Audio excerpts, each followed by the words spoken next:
ओम मंगलमस्तु। आप सबके हृदय में विराजमान परमात्मा को मैं नमस्कार करता हूँ। पूर्व वक्तव्य में कुछ बातें ऐसी कही गई थी जो बहुत से लोगों के समझ में नहीं आया, तो मुझे ऐसा लगा उसको कुछ खोल करके बताना चाहिए। जैसे उसमें कहा गया था कि ज्ञान विरोधी आचरण। भी ज्ञान विरोधी आचरण जो शब्द है ना, सुनने में तो सामान्य सा बात, जो बात जानते हैं भाई उसके विपरीत आचरण नहीं करना चाहिए, पर उसका अर्थ क्या है जीवन में, उसको यदि आप नहीं समझ पाएंगे ना तो पूरी बात हृदयंगम नहीं हो पाएगी। तो आइए उसको थोड़ा सा समझ लेते हैं। जो भी भगवान ने बुद्धि में दिया है प्रकाश, ध्यान में बैठने पर वो आपकी सेवा में निवेदन है। सबसे पहले तो मूर्ख कौन है? जो ज्ञान के विपरीत आचरण करता है। मूर्खता क्या है? वर्तमान समय में प्रायः करके ये धारणा फैली हुई है, जो कुछ नहीं जानता है वो मूर्ख है, जो पढ़ा लिखा नहीं है वह मूर्ख है ना। जो किसी विषय में अधूरा जानता है या पूरा नहीं जानता है और जिस विषय का उसे कोई ज्ञान नहीं है तो बोले ये मूर्ख है ना, बड़ा मूर्ख है। परंतु ऐसी बात नहीं है। आइए हम समझते हैं कि आखिर मूर्ख कौन है, मूर्खता क्या है, जीवन में ज्ञान के विपरीत आचरण करना क्या होता है।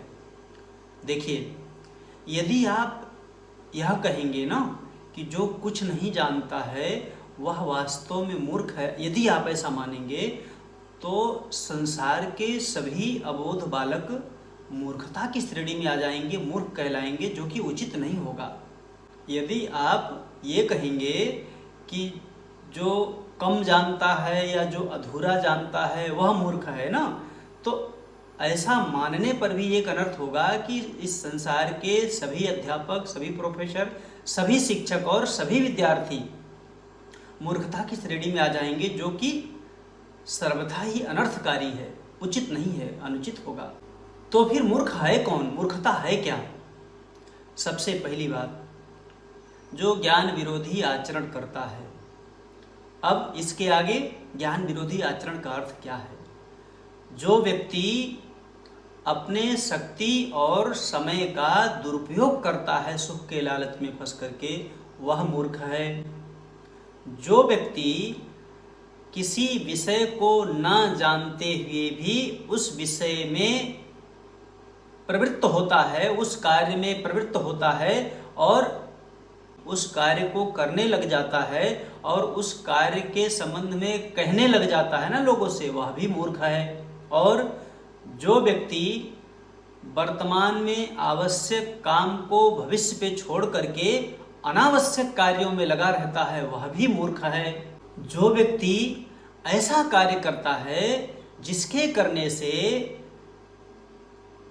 व्यक्तिगत, पारिवारिक और सामाजिक सबकी हानि होती हो, शारीरिक, मानसिक, बौद्धिक नुकसान होता हो, वो तो महामूर्ख है। और जो व्यक्ति अपनी क्षमता से अधिक कार्य को करने में लग जाता है वह भी मूर्ख है, क्योंकि उसे सफलता नहीं मिलेगी। तो इसलिए याद रखिए, मूर्ख वह नहीं है जो कुछ नहीं जानता, मूर्ख वह भी नहीं है जो अधूरा जानता है। मूर्ख वह है जो अपने ज्ञान के विपरीत आचरण करता है, अर्थात अपने ज्ञान का दुरुपयोग करता है, ज्ञान विरोधी कार्य करता है, अपने बल और सामर्थ्य का दुरुपयोग करता है, वह मूर्ख है। अब आप स्वयं से प्रश्न करिए, पूछिए स्वयं से कि आप क्या जानते हैं, और जैसा जानते हैं क्या आप वैसा ही मानते हैं, और जैसा आप जानते हैं क्या उसी के अनुसार ही आप काम करते हैं, क्या उसके अपने ज्ञान के विपरीत काम नहीं करते हैं? यदि आप करते हैं तो आपको समझदार होने की आवश्यकता है। यह निर्णय आपको करना है कि आप मूर्खता पूर्ण जीवन जिएंगे, मूर्खता में ही जीवन बिताएंगे, अपने ज्ञान के विपरीत आचरण में ही जीवन अपना बर्बाद करेंगे, अथवा आप समझदार होकर के ज्ञान के अनुसार अपने जीवन को बना करके और अपने इस मानव जीवन को सफल और सार्थक बनाएंगे।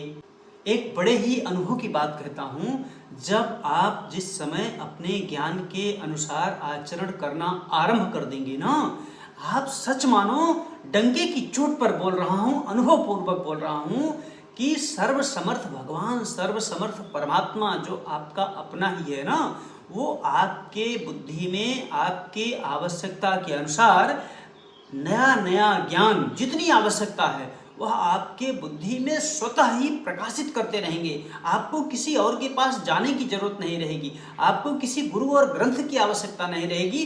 कब? जब आप अपने अनुभव के अनुसार, अपने ज्ञान के अनुसार जीवन जीना आरंभ कर देंगे, ज्ञान विरोधी कार्यों का त्याग कर देंगे, ज्ञान के विपरीत आचरण को छोड़ देंगे और अपने ज्ञान के अनुसार आचरण करना आरंभ कर देंगे। एक और बात, जब आप किसी को किसी विषय की जानकारी न होने पर अथवा अधूरी जानकारी होने पर उसे आप मूर्ख समझ लेते हैं ना, तो जानते हैं क्या है? ये सत्यता नहीं है, ये वास्तविकता नहीं है। आप उस समय मात्र अपने अहंकार का परिचय देते हैं, क्योंकि कोई भी व्यक्ति सर्वांश में सर्वकाल के लिए मूर्ख नहीं होता है। हो सकता है जिसे आप मूर्ख आज कह रहे हैं ना, वही व्यक्ति आगे चल करके उस विषय में पारंगत हो जाए और परम विद्वान बन जाए। कालिदास की कहानी तो आपने सुनी ही होगी। आशा करता हूँ कि यह लघु वक्तव्य, ये छोटा सा वीडियो मेरे अनुभव के अनुसार मुझे जो उचित लगा, भगवान ने जो बुद्धि में प्रकाश दिया, वो आप सबकी सेवा में हमने निवेदन किया। और आशा ही नहीं, मुझे पूर्ण विश्वास है कि आप सबको यह जरूर अच्छा लगेगा। और यदि अच्छा लगे तो इसे अपने मित्रों से भी साझा करें। ज्ञान के प्रचार प्रसार करने से स्वयं में भी ज्ञान का विकास होता है, समाज में भी ज्ञान का प्रचार प्रसार होता है। संभव है आपके साझा करने से आपके किसी मित्र को भी लाभ मिल जाए। और यदि आप चाहें तो इस चैनल से भी आप जुड़ सकते हैं, मुझसे भी जुड़ सकते हैं। सर्वसमर्थ भगवान आप सभी का परम मंगल करें, आप सबको ऐसी शक्ति दे दें कि आप सब अपने जीवन से ज्ञान विरोधी आचरण का त्याग कर दें और अपने ज्ञान और अनुभव के अनुसार ही जीवन जीना आरंभ कर दें। आप सभी का यह मानव जीवन शांति, सद्भाव तथा अनंत आनंद से परिपूर्ण हो जाए और आपका यह मानव जीवन सफल और सार्थक हो जाए। इसी सद्भावना के साथ आप सभी के हृदय में विराजमान उस सर्वज्ञ, सर्वसमर्थ और सर्वहितकारी, सर्वमंगलकारी भगवान को मैं नमस्कार करता हूँ।